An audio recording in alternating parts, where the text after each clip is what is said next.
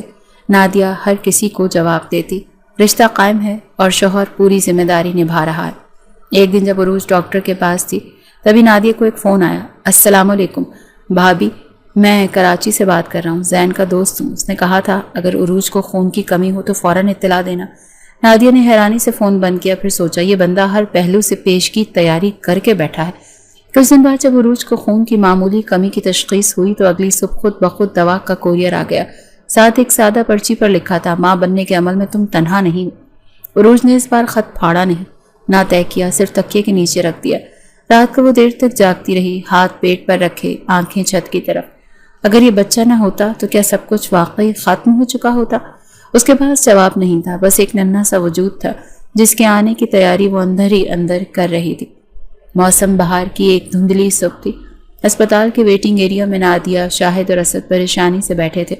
Nurse بار بار آ کر تسلی دیتی، پریشان نہ ہوں، سب نارمل ہے۔ شاہزین لاہور نہیں تھا مگر وہ لمحہ بلمحہ ریحان کے ذریعے سب معلومات لے رہا تھا۔ صبح 7 بجے سے وہ موبائل ہاتھ میں لیے بیلکنی میں ٹہل رہا تھا۔ ریحان کا میسج آیا، مبارک ہو، بیٹی ہوئی ہے۔ اس نے چند لمحے اسکرین کو گھورا، پھر فون کان سے لگایا۔ کیا سب ٹھیک ہے؟ وہ عروج؟ ریحان نے مسکرا کر کہا، ماں اور بچی دونوں خیریت سے ہیں۔ بچی ہو بہو تم پر گئی ہے۔ شاہزین نے خاموشی سے آسمان کی طرف دیکھا، جیسے کسی انکہے وعدے کا گواہ بننا چاہتا ہو۔ چند لمحے بعد وہ تیار ہو رہا تھا۔ کراچی سے لاہور کی پہلی فلائٹ بک تھی۔ بیگ اٹھایا اور راستہ اختیار کیا جو برسوں پہلے دل سے شروع ہوا تھا۔ ادھر اسپتال کے کمرے میں عروج کی آنکھ کھلی تو وہ نادیہ کو پاس بیٹھی پائی۔ پاس ایک چھوٹا سا گہری جلد کا گلابی وجود سو رہا تھا، اس کی بیٹی۔ کتنی خاموش ہے، عروج نے دھیرے سے کہا۔ نادیہ نے آہستہ سے جواب دیا، بالکل تم جیسی، مگر شکل وہ تو مکمل شاہزین پر گئی ہے۔ عروج نے بچی کو دیکھا، ننھی سی ناک، چھوٹی سی پیشانی اور وہی بھویں جنہیں وہ برسوں سے پہچانتی آئی تھی۔ دروازہ کھلا، شاہزین اندر آیا، ہاتھ میں چھوٹا سا گفٹ بیگ اور آنکھوں میں نمی۔ عروج نے اسے ایک نظر دیکھا، پھر بچی کی طرف دیکھنے لگی۔ شاہزین چند لمحے آگے بڑھا، کیا میں پاس آ سکتا ہوں؟ عروج نے سر ہلایا۔ وہ آہستہ سے کرسی پر بیٹھا، بچی کے چہرے پر نظر ڈالی اور پھر دھیرے سے کہا، مجھے زندگی میں کبھی یقین نہیں تھا کہ میں کچھ سچائی سے جیت پاؤں گا، لیکن یہ چہرہ، یہ میرے حصے کا سچ ہے۔ عروج نے اسے دیکھا، کبھی لگا کہ سچائی خاموش رہ کر بھی واضح ہو سکتی ہے، تب سے لگا جب تم نے لفظوں کے بغیر مجھے معاف کرنا شروع کیا۔ بچی نے آہستہ سے کروٹ لی، ہاتھ ہلایا جیسے ہوا میں کوئی اشارہ دینا چاہتی ہو۔ شاہزین نے اپنی انگلی آگے کی، ننھے ہاتھوں نے اسے تھاما۔ عروج کی آنکھیں نم ہو گئیں مگر لبوں پر ہلکی سی مسکراہٹ آ گئی۔ نام کیا رکھیں گے؟ نادیہ نے پوچھا۔ عروج نے نظریں نیچے کرتے ہوئے کہا، میں چاہتی ہوں تم رکھو۔ شاہزین نے مسکرا کر بچی کی طرف دیکھا، نور۔ کیوں؟ کیونکہ وہ میرے اندھیرے میں پہلی روشنی ہے۔ ہسپتال سے واپسی پر سب کے چہروں پر مسکراہٹ تھی۔ محلے کی خواتین مبارکباد دینے آ رہی تھیں۔ سب کو یقین ہو چکا تھا کہ عروج اب واپس نہیں جائے گی، کہیں اور نہیں۔ شام کو گھر میں بچی کے استقبال کے لیے مختصر سی تقریب رکھی گئی۔ نانی، ماموں، چچا سب نے بچی کو گود میں لیا۔ جب عروج کمرے میں گئی تو بیڈ پر رکھے چھوٹے سے تحفے نے اسے روک دیا۔ اندر سے ایک چھوٹا سا لاکٹ نکلا جس میں 3 حرف کندہ تھے، ANZ، عروج، نور اور زین۔ یہ کیا ہے؟ اس نے پیچھے کھڑے زین شاہ سے پوچھا۔ ایک رشتہ جو اب مکمل ہے۔ عروج نے آہستہ سے سر ہلایا، اب شاید دل بھی مان گیا ہے، نہ صرف ذہن۔ تو کیا میں یہ کہہ سکتا ہوں کہ تم اب مکمل طور پر میری ہو؟ نہیں، وہ مسکرائی، اب ہم مکمل طور پر ایک دوسرے کے ہو چکے ہیں۔ شاہزین نے آگے بڑھ کر بچی کو بازوں میں اٹھایا اور عروج کے ساتھ بیٹھ گیا۔ ایک سفر جو غلط فہمی، انا، زبردستی اور جدائی سے شروع ہوا تھا، اب ایک سچائی، معافی اور نرمی کے احساسات سے مکمل ہو چکا تھا۔ دروازے پر ہلکی سی ہوا نے پردہ سرکایا، جسے تقدیر نے خود آ کر قبول کیا ہو کہ کچھ رشتے آزمائش کے بعد ہی مکمل ہوتے